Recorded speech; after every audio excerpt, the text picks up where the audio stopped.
¿Cómo están? Muy buenas tardes, mediodía, justito para partir un nuevo pulso, opinión firme, mirada de futuro. Soy María José Llodrá, junto a Isidora González, les vamos a acompañar como cada día martes, les vamos a mandar un besito grande a Paz Charpentier, que está enfermita, se está recuperando, pero te recordamos Nuevo Pulso, un programa que partió hace poquito, vamos a cumplir un mes, partimos el 25 de febrero. Mira, sí, un mes. Vamos a cumplir un mes. Qué rápido pasa el tiempo.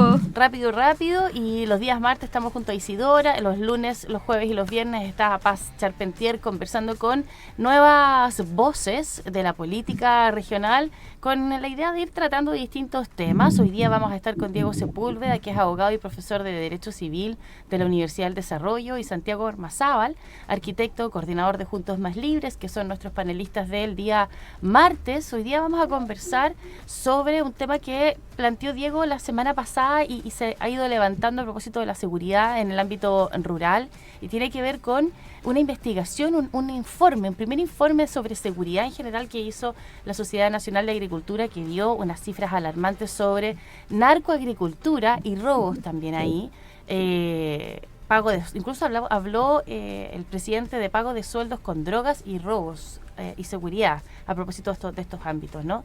Y también vamos a conocer un poquito más de los detalles de la más reciente encuesta de Plaza Pública CADEM, donde hay algunas novedades que queremos analizar a propósito de que Evelyn Matei y Carolina Toá pasarían a una eventual segunda vuelta, dependiendo, ¿no?, de las preferencias, pero dentro de la lista de opciones se señala a Evelyn Matei y Carolina Toá como importantes preferencias. Vamos a ver y analizar ese tipo de temas el día de hoy, entre otros detalles y pildoritas informativas para ti. Te damos la bienvenida, recordando siempre que puedes enviar tu opinión, enviarnos tus audios al más 569 71 44 02 75. Bienvenidos a Nuevo Pulso.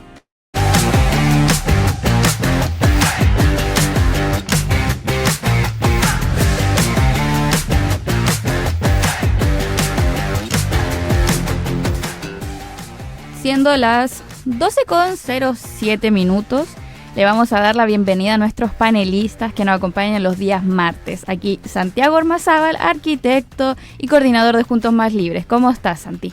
Muy bien, gracias. Como todos los martes, un saludo a los auditores y por supuesto mandarle un enorme abrazo a la gente que lo está pasando mal con los incendios acá en Biobío, en Araucanía, Hualqui, Santa Juana. Tengo amigos por ahí, así que les mando un caluroso abrazo.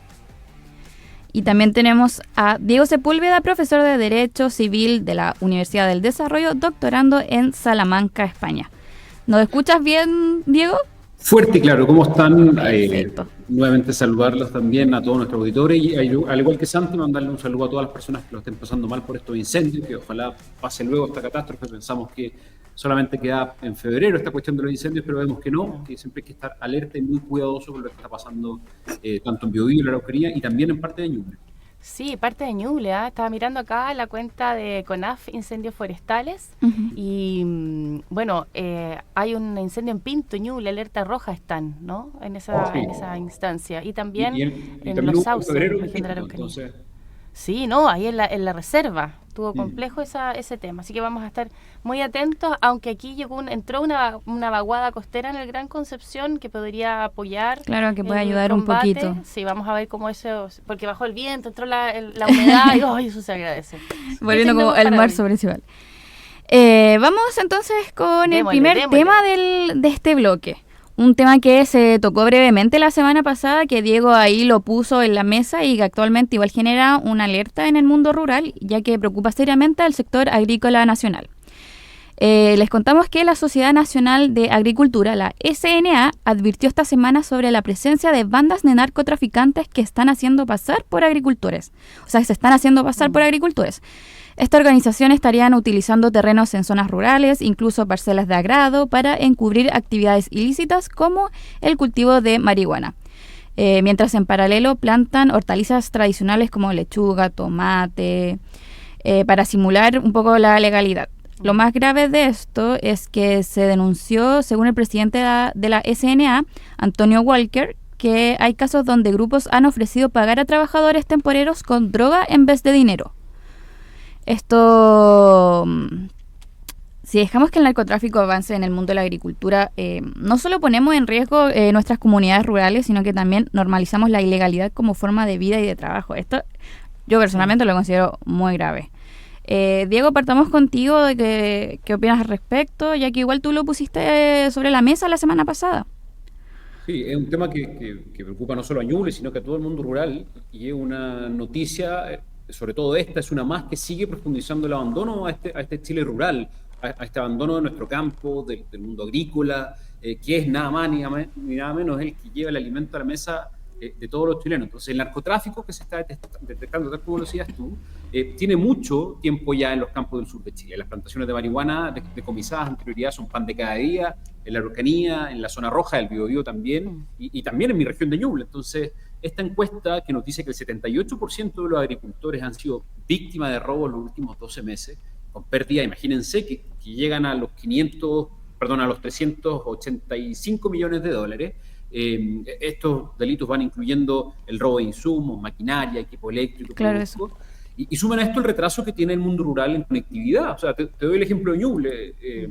La región tiene mucha ruralidad, no llega ni al 40% de los caminos pavimentados. Entonces, cuando comentábamos también lo que pasó con este matrimonio en Granero, en que Carabineros tuvo dificultad para llegar al lugar, esto también dice de la mano. Entonces, lo que pasa acá es que el mundo político no está viendo, y menos este gobierno que no tiene idea del campo, que puso a un ministro que no tiene ni siquiera las competencias para estar en ese cargo y que ha ido polémica tras polémica. Lo que no ven es que con esta inacción están agravando la migración del campo a la ciudad y dejando en más abandono al mundo rural. Y es cosa que yo invito, hablen con los agricultores, pregúntenle si sus hijos quieren quedarse en el campo, si quieren trabajar la tierra. Cada vez son menos personas que dicen que sí. Entonces, yo le recuerdo al panel y a nuestros auditores que el ministro Valenzuela, también le recuerdo al presidente Boric, que las manzanas y que las papas no salen del supermercado, ¿ah?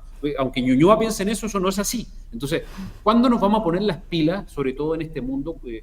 Y lamentablemente yo veo que nos vamos a poner las pilas cuando ya sea tarde.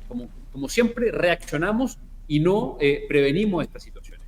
El llamado por lo menos es hacer lo mínimo, a recuperar esta seguridad, a que el campo, que hasta hace poco tenía todos estos problemas que hemos repetido, pero por lo menos se vivía seguro. Hoy día ni siquiera cuentan con esa seguridad. Entonces, tenemos que poner más dotación de policía, ayudemos que los municipios rurales, y no los tratemos déjense de llorar, no los tratemos de llorones. Entonces, pongamos incentivos al campo, disminuyamos impuestos a aquellos que se dediquen a la actividad agrícola, incentivemos y defendamos, incluso, que es lo que yo quiero hacer desde el Parlamento, defendamos a este mundo rural que necesita ayuda porque, recordemos, es el que nos lleva el pan a cada día a nuestra mesa. Entonces, aquí el ministro tiene una oportunidad de corregir los errores, aunque sea tarde, aunque les quede un año. Entonces, por lo menos yo espero que se pongan las pilas en esta situación, porque si no el mundo rural se va a ver cada día más abandonado.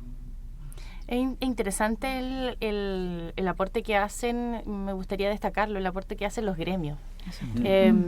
En general, este tema porque hay dos asuntos. Está la seguridad rural, porque hay personas, agricultores que están siendo víctimas de robo, eso por un lado.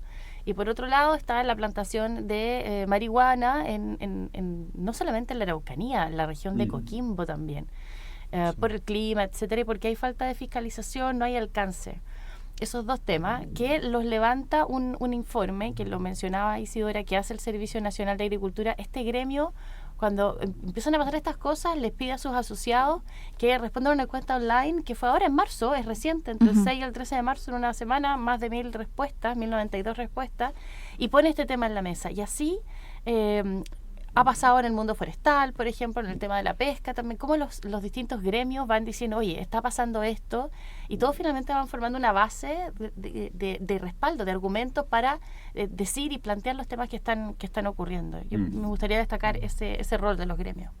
Sí, yo también comparto lo mismo, porque como el mismo presidente, Matías Walker, creo que el apellido... Matías Walker, sí, que fue ministro de Agricultura. El mismo Antonio Walker. Antonio, perdón, sí.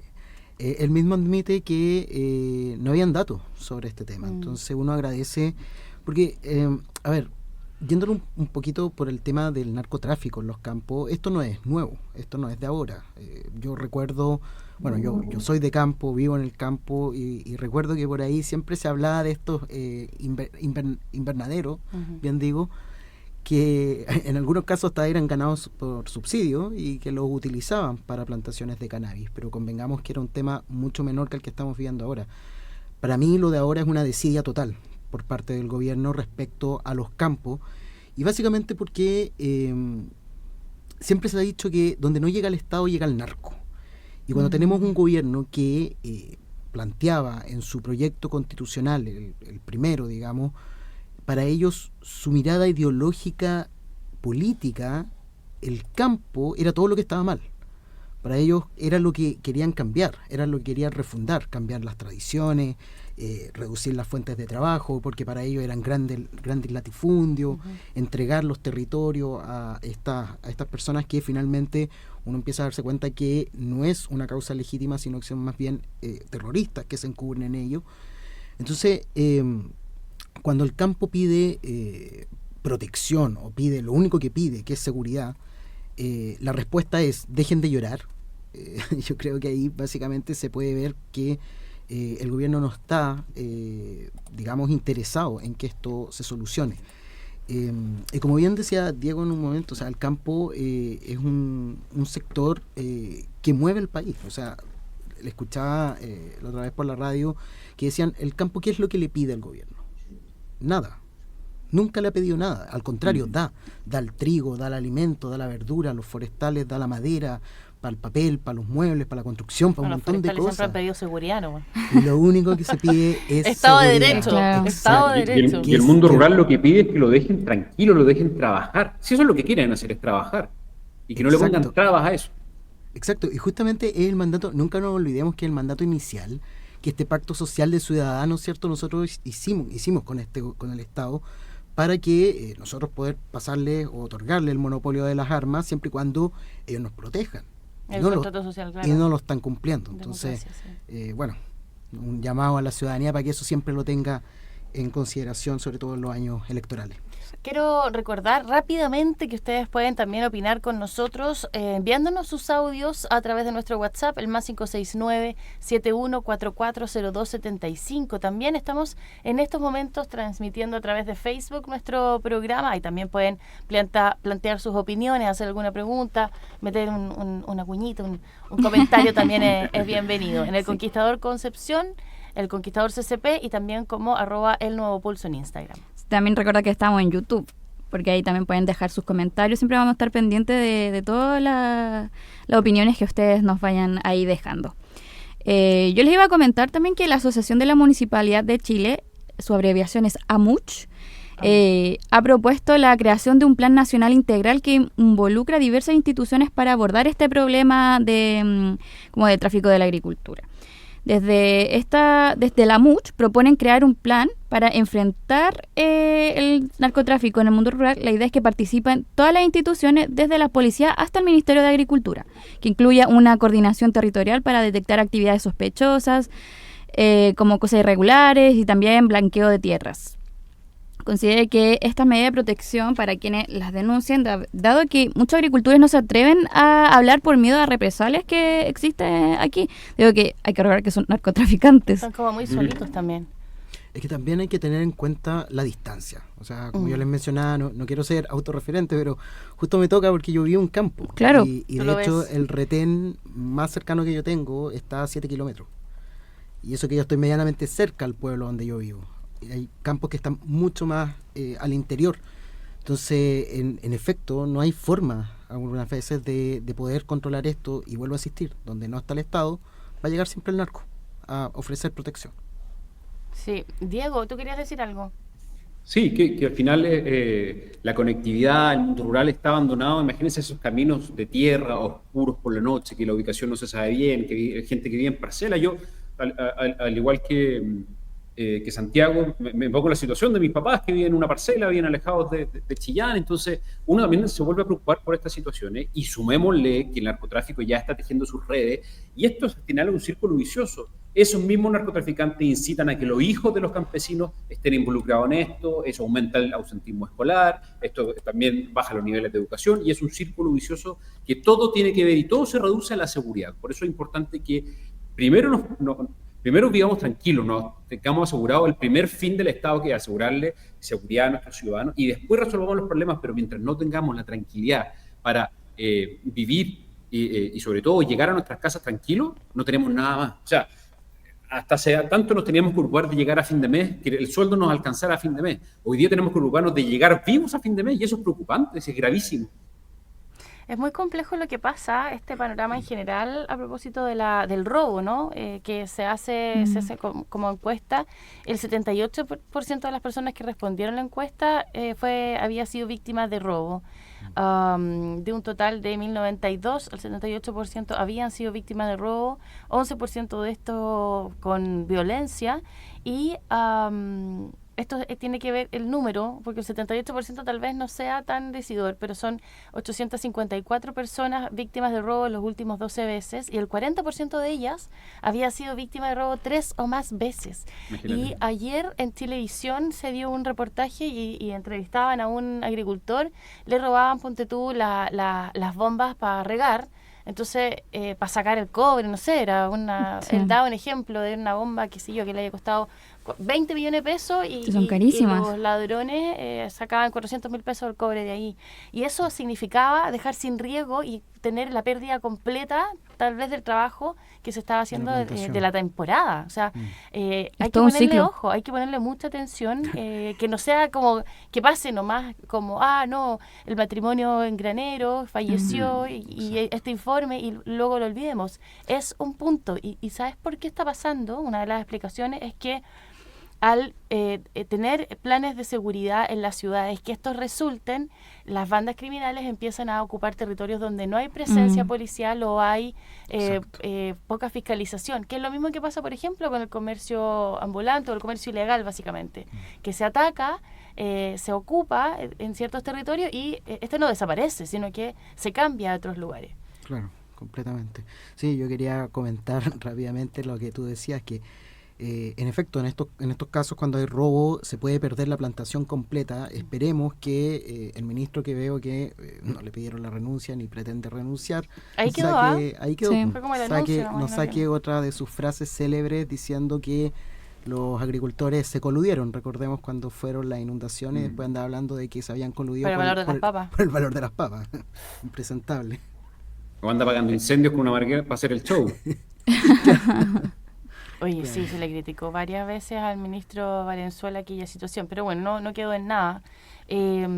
Para finalizar, recordar que tenemos la posibilidad de acceder a este informe. Si ustedes lo buscan, está directamente en la página del SNA, tal cual, sna.cl, y ahí ya se accede directamente a los resultados de esta encuesta que da entonces esta situación. Por lo mismo, el presidente de esta Sociedad Nacional de Agricultura ha dado hartas entrevistas y ahí ha señalado todas estas frases, ¿no? De que hay pago con droga y toda una serie de situaciones que también se van relacionando con el la narcoagricultura, y que son personas que lo ven, son vecinos que no quieren denunciar porque son tan poquitos que finalmente es muy fácil ellos saber quién hizo y la están muy expuestos. Claro. Están muy expuestos. Es muy, muy complejo lo que ahí pasa. Así que más allá, lo que mencionaban ustedes, ¿no? Más allá de este llanto de las municipios rurales, yo creo que lamentablemente lo que pasó con la pareja asesinada en Graneros abre toda esta situación, lo hace más evidente, más público, y nos vamos poniendo nos vamos poniendo en el lugar de, o sea, no solamente falta de seguridad porque llega alguien a robar a una vivienda un poquito más aislada, sino que hay una serie de situaciones que está ocurriendo en el campo, en el agro y en todo Chile, puedo decir, desde la región de Coquimbo hasta incluso la región de los lagos. Exactamente. Ok, vamos a ir avanzando. Tenemos que ir a la pausa comercial. Sí, ya son las 12:24. Exactamente. Así que ya a la vuelta vamos con nuestro segundo tema, ya que está ahí como con los nervios de punta en qué va a pasar con esa intriga de la carrera presidencial. Así que ya volvemos, vamos a una pequeña pausa comercial y después regresamos con música.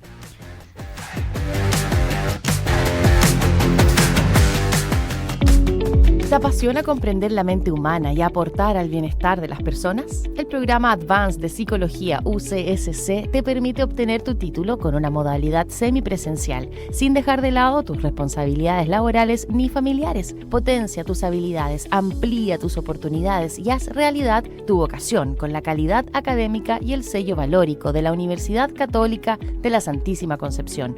UCSC. Cambia el futuro hoy. Postula ahora en advance.ucsc.cl. El inicio de las clases es este 31 de marzo.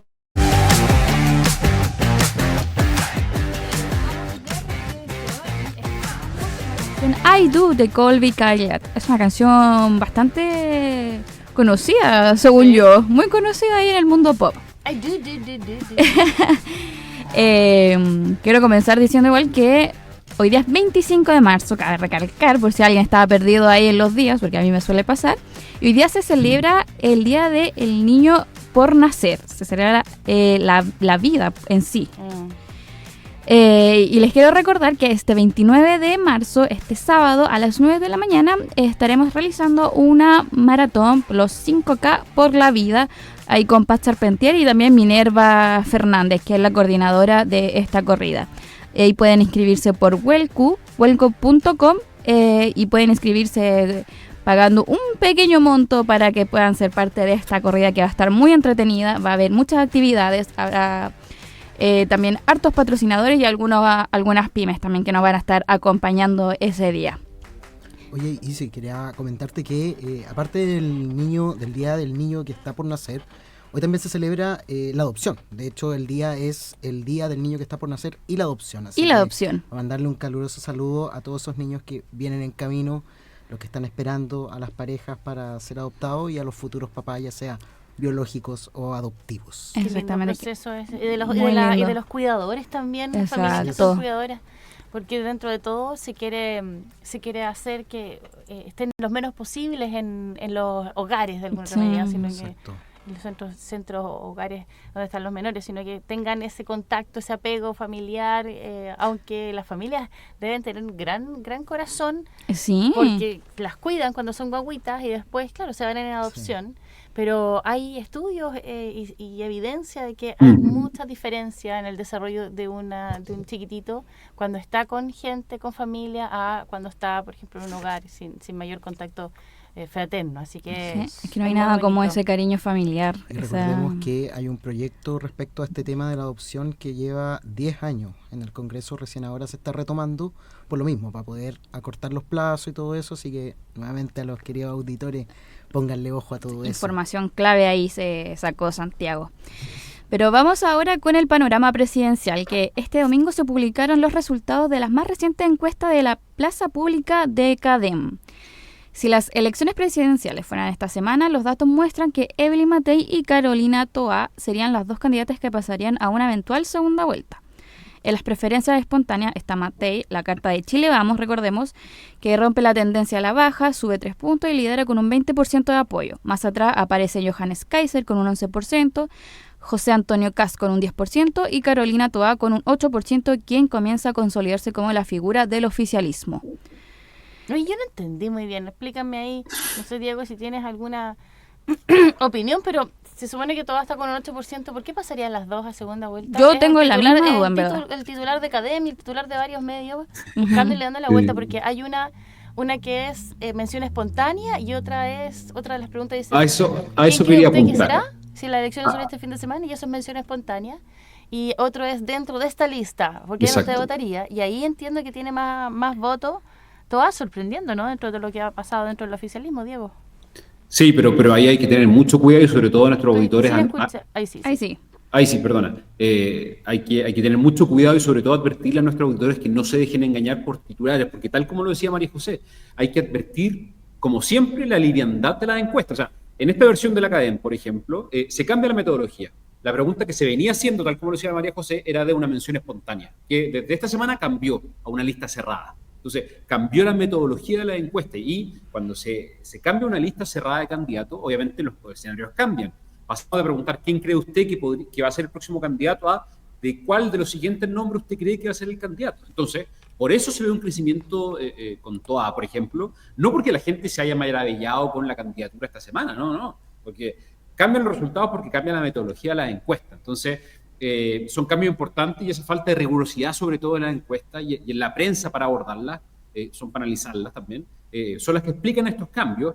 Y precisamente CADEM no viene achuntándole a la última elección en el país, y es cosa de ver lo que reflejaba esta misma encuesta, a esta misma altura, en las últimas presidenciales. Jadwe, Lavín, Sichel, ninguno llegó a la segunda vuelta. Entonces, en ese sentido hay que ser muy, muy, muy cuidadoso con estas encuestas, pero hay otro tema que a mí me gustaría, aunque sea muy poquito, abordar, que es la preocupación que yo tengo del sistema político y de las instituciones que hoy día hace que nosotros tengamos más de 100 candidatos presidenciales que estén juntando firmas. O sea, es una cuestión impresionante. Yo me quedé en 60. Yo igual me quedé en 60. El otro día me metí. 105 van así. Hoy lo vi el día de mañana. 105. Entonces, estaba Tomás Jocelyn Holtz, estaba Karen Bianchi, estaba... ¿Quién más estaba? Artés. ¿Pero de qué se trata? Hay una tarotista que ni siquiera hay gente que cumple el requisito y tú te metes al CERVEL y puedes te metes con tu clave única y patrocina. O sea, le entregas a la firma a uno de estos tantos. Tienes que reunir cuánto serán 35.000 firmas para ser candidato presidencial. Hay una señora que quería firmar por alguien y terminó inscribiéndose ella como candidata. O sea, el sistema no solamente permite estas cosas, sino que la institucionalidad permite estas cosas, es un umbral muy corto, muy pocas personas van a poder cumplir este requisito, pero te aseguro yo que de esas 100 personas, por lo menos 2 van a llegar a la papeleta. Entonces, es impresionante que dentro de todos estos análisis eso no se vea, eso es lo primero. Y lo otro, que se cambian las metodologías, yo creo, y esta es mi opinión, también para ir adecuando un poco el devenir de los comentarios en los paneles de prensa, en los paneles de medios de comunicación, y eso es preocupante. Pero para cerrar el tema, dale, María. Quiero recordar nuestro teléfono, nuestro WhatsApp para opiniones, para comentarios a propósito de esto que estamos conversando, esta medición, la carrera presidencial, quién va sumando o restando. Y bueno, recordar el más 569-71440275. Les invitamos a enviarnos su audio, nos dicen su nombre al inicio y luego su comentario para escucharlo al final de nuestro programa. No, un ratito más, porque pasa volando el programa. Diego. Sí, pero más allá de la encuesta y el números van, números vienen, que este pasa, que este no pasa, primero hay que tener en consideración los niveles de conocimiento de los candidatos, que no todos son iguales. Entonces, y más allá de eso, que algo que yo valoro mucho es que un proyecto serio no trabaja en base a encuestas, ni se pone nervioso por estas encuestas, ni por estos titulares. Un proyecto serio trabaja con convicciones, por una visión clara, que no cambia con la marea, y ese es el proyecto, por lo menos del Partido Republicano, que yo soy parte, que fue duro desde siempre con la inmigración ilegal, que cuando las encuestas decían que no a las zanjas, cuando las zanjas eran impopulares, cuando todos cuestionaban a José Antonio por esa medida, hoy vemos que hay muchos, incluso este gobierno reivindica situaciones como esa. Entonces, un proyecto que le da valor a la vida, por ejemplo, lo que conversábamos recién, de manera coherente, en fin, coherencia en política, que es algo que no solamente hoy día se echa de menos, sino que también coherencia en las convicciones. Cuando hay un proyecto que tiene esa coherencia y que no va viendo cómo van evolucionando las encuestas, es un candidato serio para presidente de la República. Por eso yo personalmente apoyo a José Antonio Kast, porque más allá de las encuestas, yo veo convicción y coherencia en lo que él propone, y eso es lo que a mí me motiva. Oye, Johannes Kaiser 11, José Antonio Kast 10, suman 21. Bueno, si jugamos un poco con la CADEM, ¿no? Si estamos jugando, que es el análisis que se hace, tiene 21 entre los dos y Matei tiene 20 y Toa tiene 8. Yo, ¿qué digo? Bueno, pasarían entre los dos, si por ejemplo se baja Kaiser en favor de José Antonio Kast o hacen una alianza ambos, que es un poco lo que se piensa que podría pasar. He escuchado hablar de que Kaiser podría ser buen primer ministro de Kast, como posicionando este tema. O un gran presidente del Senado. También podrían pasar Matei y Kast a segunda vuelta, podría ser un escenario. Sí, perdón, Santi, te robo un segundo la palabra. Y en ese sentido, tener mucho ojo con las encuestas y sobre todo en redes sociales. El nivel de conocimiento de José Antonio Kast llega casi al 95% en todo el territorio nacional. En cambio, el de Johannes Kaiser llega solamente a un 50 y tantos, bordeando el 60%. Entonces, son cuestiones que no se tienen en consideración, y tengamos algo presente. Esta va a ser la primera elección en la historia de Chile que el voto es obligatorio y la inscripción automática. Nunca antes hemos vivido una elección en estas condiciones. Inscripción automática y voto obligatorio. Por lo tanto, todo lo que diga la encuesta, acuérdense de mí, no se va a ver reflejado con lo que ocurra en las urnas. Oye, hay un punto, el electorado es probable que esté votando también por Kaiser a propósito de salir de lo tradicional, ¿no? Aparte de lo que del conocimiento que decías tú, que a veces puede ser no tan bueno, ser tan conocido, o sea, o escuchado, sino que la gente está como un poco harta de de los políticos, de los partidos, de este tipo tradicional de candidatura, y puede votar por alguien nuevo. Por eso Kaiser está muy conocido actualmente. Podría ser, porque su público es como más joven, más rupturista, más como antipolítico. Claro. De hecho, Johannes, a mi juicio, tomó la ola que dejó Milei en Argentina. Eso es innegable, a través de la formación de su partido, el nombre y todo, ¿no? Claro, y a través de su hermano, que Axel fue, digámoslo, una persona muy importante para Javier Milei en su momento, cuando él empezó a hacer la campaña. Trata de replicar un poco lo que pasa en Argentina y traerlo acá en Chile, entendiendo que somos un etos distinto, hay una idiosincrasia distinta. Pero claro, a mi juicio, uno vuelve a hacer como el mismo cuestionamiento que a lo mejor muchos le hacían a José Antonio cuando estaba empezando. ¿Cuál es su equipo? ¿Cuál es su proyecto? De hecho, aparte de estar en contra, digamos, de toda esta casta, que en algunos casos, digamos, él es diputado, digamos, es parte de la casta. A mí de repente me llama un poquito la atención ese discurso de estar en contra de todos, pero finalmente eres parte de todo. ¿Cómo explica cuál va a ser la forma que él va a explicar de esta reducción de Estado? Y así un montón de otras cosas que yo creo que los candidatos, tanto del centro, de la centro-derecha, de la derecha y una derecha más dura, si se quiere, tienen que empezar a explicar. Porque, por ejemplo, y como para llevar un poquito el tema hacia hacia la campaña de Evelyn Matei, ayer justamente uno puede ver ahí cómo todo se hace basado en cálculos políticos. Ayer se votó la ley antipitutos. Se perdió porque Chile Vamos se abstuvo en masa. Y esa es una ley que presentó José Antonio Kast en el 2017, si no mal recuerdo, y por no darle el crédito político, se abstienen. Y eso es una realidad. O sea, si vienen a decir que el proyecto es malo o algo así, no es tal, porque es un proyecto que va en contra del nepotismo, ¿cierto? Y que también lleva un poco, va de la mano de las promesas de campaña que hacía este mismo gobierno. Entonces no se entiende por qué no votan. Pero si uno lo lee con el cálculo político electoral, ahí se van entendiendo muchas cosas. Entonces un poco ese es el llamado, y tomando un poco las palabras que también decía Diego, que hay que fijarse realmente no tanto en el discurso, sino que en los hechos, en los actos, cómo se ha trabajado durante el tiempo, cómo han sido las votaciones en el Congreso, en el Senado, ¿cierto? En la Cámara de Diputados, para poder irse dando una idea de finalmente quiénes son los que mantienen la coherencia a lo largo del tiempo. María José. Sí, efectivamente. Vamos a recordar nuestro WhatsApp, el más 569. Tenemos para ti la opción de poder mandarnos tu audio, más 569-7144-0275. Bueno, hay también cosas que están a la espera. La definición del mundo oficialista, se esperaba el fin de semana que el Partido Comunista algo dijera. No, entiendo que lo que se ha confirmado es a Cariola como senadora, candidata al Senado por la región de Valparaíso, algo de lo que se ha ido confirmando. Frente Amplio no ha llegado a consenso, se habla del plan W con Gonzalo Vinter, pero que también, o sea, al parecer tampoco él estaría disponible para ir. Se cayó Danovich, se cayó Bachelet, y el plan W sería Gonzalo Vinter.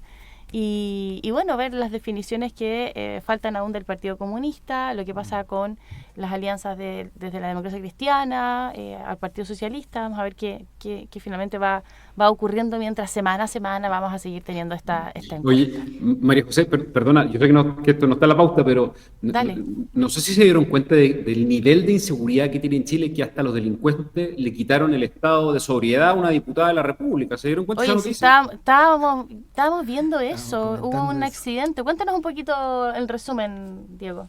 Sí, lo que me enteré, al igual que todos los chilenos en redes sociales, es que la diputada Consuelo Veloso, diputada del Frente Amplio por Maule, fue detenida en estado de ebriedad, supuestamente porque había sido víctima de un robo, y ella se dio cuenta que le estaban robando su vehículo, se subió al vehículo, echó marcha atrás, chocó algo, pero más allá de eso, mira, más allá del robo.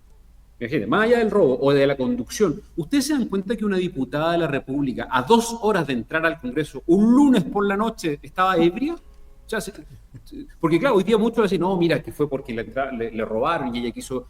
Pero ¿qué hacías un lunes de madrugada ebria cuando en 2 horas tenía que estar en el Congreso? Es increíble lo que está pasando y eso es un gran reflejo de la calidad y el estado de la política actual en Chile.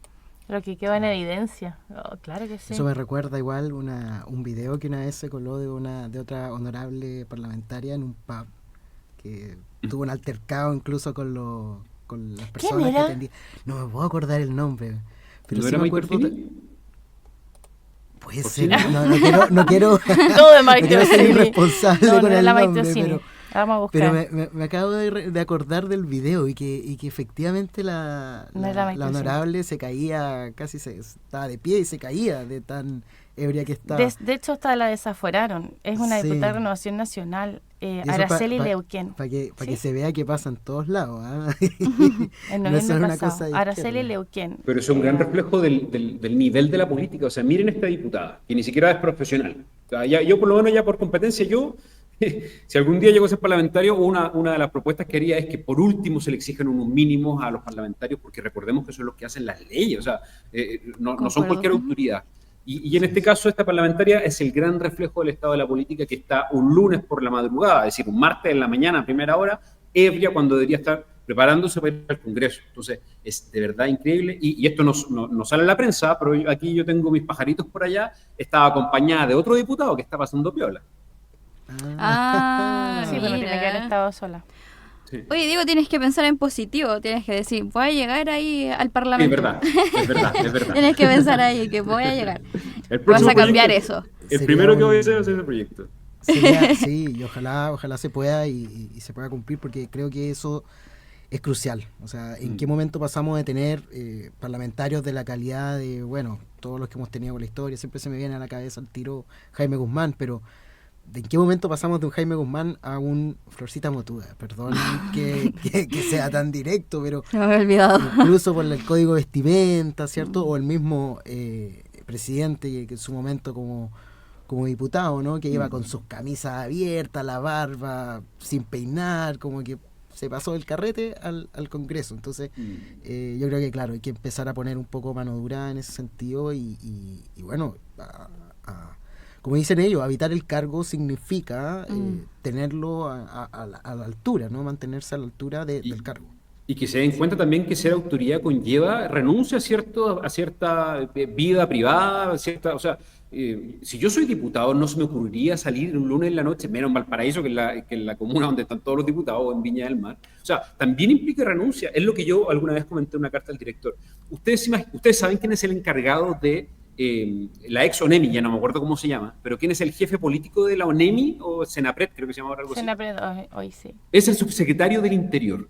Entonces, ¿ustedes se imaginan al ex subsecretario del Interior, Monsalve, ese día domingo catastrófico para él, después de los 4 Pisco Sour, tenemos un terremoto 8.8? ¿Se imaginan esa situación? O sea, de verdad que las autoridades se tienen que dar cuenta. Y disponibles. O sea, una autoridad de ese nivel no puede ir a asados, no puede tomar alcohol, porque su cargo es 24/7, tienen que darse cuenta de eso.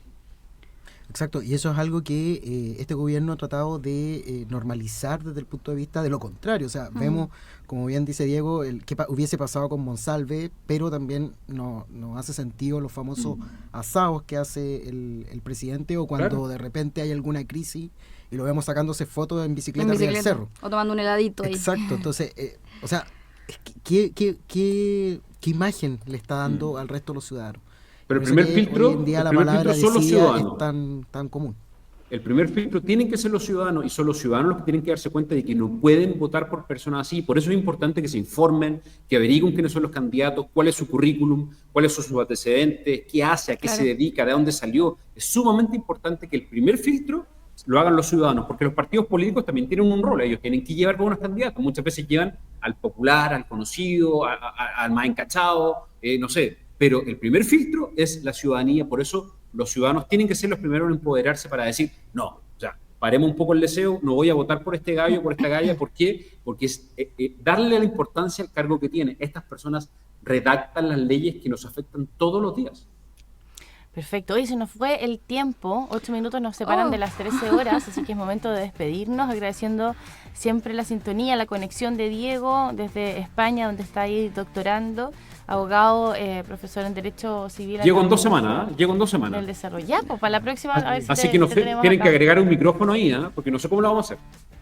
Ahí vamos a ver cómo lo hacemos, ahí nos acomodamos. Ya, Diego, que tengas excelente resto de semana, cuídate. Muchas gracias por estar presente. Buenos días a todos, chao, chao. Chao, nos vemos Santiago, gracias. Sí, Santiago Hermazábal. Gracias por la invitación. Oye, recordarle el 29, la corrida. Muy bien, sí. La corrida por la vida. La corrida por la vida. Ecuador. Isidora, nos encontramos el otro martes. El otro martes. Sí, no, yo me voy un par de días. Sí, va a desaparecer ahí, merecidas vacaciones. Sí, poca, así que... No, merecida ahí por la reina del Conquistador. Así que claro, ahí yo el otro martes voy a estar a cargo y también los otros días va a estar aquí Paz Charpentier. Miren, salió el sol. Ya más sanita, porque como estaba resfriada. Sí, le mandamos toda nuestra energía para que se recupere 100%. Y a todos quienes están enfermitos, yo... salí invicta. Bravo. Okay. No, todo a cuidarse nomás. Muchas gracias ahí por la sintonía, por estar a escucharnos. Así que nos estamos escuchando ahí. Nos vemos. Chao. Chao, chao. Chao, chao.